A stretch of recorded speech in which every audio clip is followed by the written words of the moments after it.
If you're a freelancer or a solopreneur or a digital professional, I'm going to share with you 3 habits that I started working on in 2024 and I'm going to continue working on in 2025 and beyond. And these habits are small habits. You can just spend a couple of minutes a day working on them, and then it's going to have huge return on investment in your business. So the first one is touch typing. Typing is an essential skill, and especially if you're a digital professional, pretty much everything you do is you interacting with your keyboard.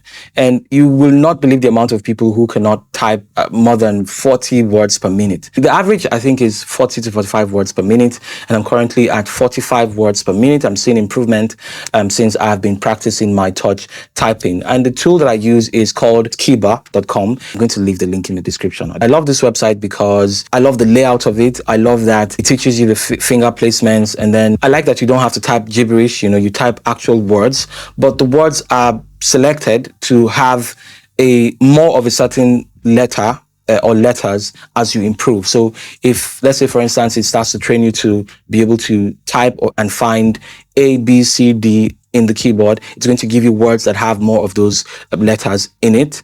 And then as you progress, as you master those words, it's going to add more words that have the letters you've mastered and more of the ones that you have not mastered. And it's just on and on until you master all the letters of the alphabet. My goal is not to become like the top typer, whatever, typist, I don't know. But the thing is, I want to be able to have a connection between my mind and my fingers. I think I type well enough, to be honest. I don't feel like it's slow. 45 words per minute is not that bad, even though I want to increase that number. But that's not the main thing for me. The main thing is I want to be able to type while looking at the screen instead of looking down at my keyboard and trying to find the letters on the keyboard and stuff. And that's how most people type.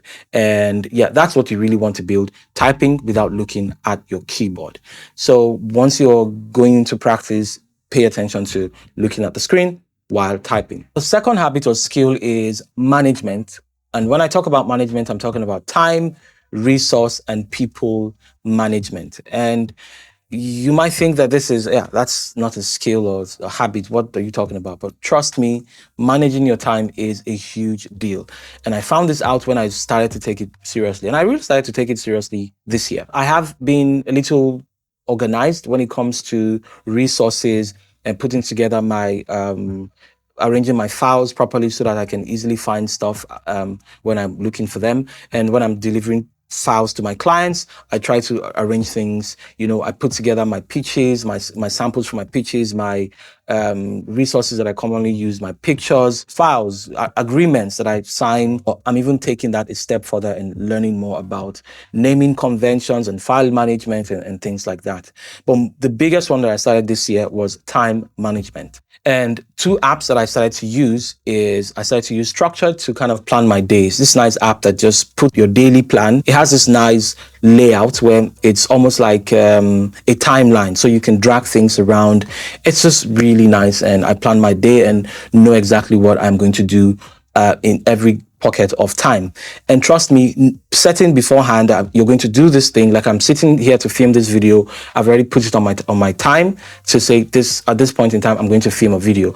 Knowing that that's the thing, putting yourself on a timetable like that forces you to be more productive and do the thing. I would recommend you try out the Structured app, but the biggest one, if you're not going to try out anything, try out the Rise app. The best thing I started to use this year, and possibly the best productivity software there is out there on the market by far. So Rise is an auto time tracker. I don't have to use it to use it. It's just installed once, and then you're going about your day. At the end of the day, you can look at the thing and allocate the time pockets or time when you were doing something into a project or tie it to a client. Other time trackers, you'd have to remember to start and stop the timer. Someone like me who has the memory of a goldfish, I'm very forgetful. I don't remember, and it's always like a headache. But with Rise, I can tell how long it takes me to work, and I can actively now measure out my time of work. I know how long it takes me to do different types of projects, and I can more accurately allocate time for my projects because now I have the data. I know how much time it takes. And then still talking about management,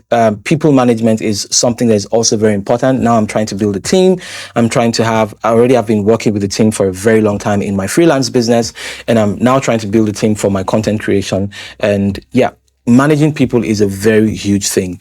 I have mismanaged people in the past. There's such a thing as mismanaging people, not knowing people, having conflicts of interest and losing good people on your team, which has happened to me in the past.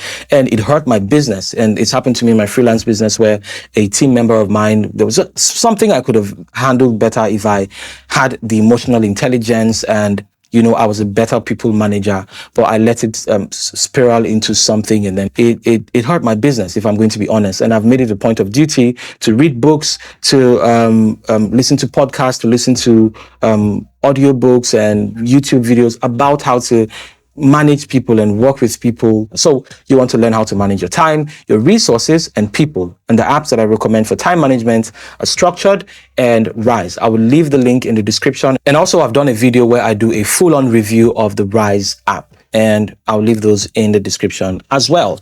And then finally, the last tip, the last skill or habit that you should be building, and I've been building since this year, is automation. So this one will depend on the systems that you work with and your softwares and, the platform. Maybe you're on Mac or you're on Windows. But generally, I find ways to automate repeat processes, things that are like time wasters, things that you do very frequently. It can be an annoyance when you're doing these routine tasks. If you can automate them, if there's a way to automate them, find it and do it. So for instance, as a music producer, there is a software that is a lifesaver for me and a time saver for me. It just automates the process of me finding what key and BPM tempo that a project is in. It's called Mixed in Key. It costs about $58, and that investment is well worth it. So I just have it sitting on my taskbar there, and I can just drop in any project I want when I want to work, and I can just quickly find the key and the tempo and get to work. This is something I can find. Yes, there are so many ways I can use to find it, but all the other ways, there's none as quick as this. I got the Logitech MX Keys and MX Master 3S keyboard and mouse combo, and these tools also help for some level of automation because I can map the buttons and some keys to do some shortcut commands that would otherwise be like me holding 3, maybe 4 buttons or 2 buttons. And just at a click, I am automating the process. Little things like that add up to make your work a lot smoother and a lot more streamlined. And there are so many places you can automate. You can automate your emails. You can clean up your emails, but with automation, you can have replies automated. You can automate so many parts of your processes. Another tool that I use, if you're a Mac user, is Raycast. I can't even start to scratch the surface of what this software can do. It allows me to automate some things, sometimes some text that I'm writing, some prompts, some AI prompts that I use frequently. I automate it so that when I just click on something, it just pops up the thing instead of me typing, some common replies that I use. I just tap a key there, and then it just pops the thing out. My contacts, my emails, my phone numbers, something I send, my bank account details. I just tap the thing, it pulls it up, I send over immediately, and it just automates the process for me. Automation is such a beautiful thing, and it has no end, really. It goes deep, and these things I've just mentioned are only scratching the surface, but you want to be a student of automation. So in a nutshell, the 3 skills and habits that I'm trying to continue are touch typing, management, which is time management, resource and people management, and finally, automation.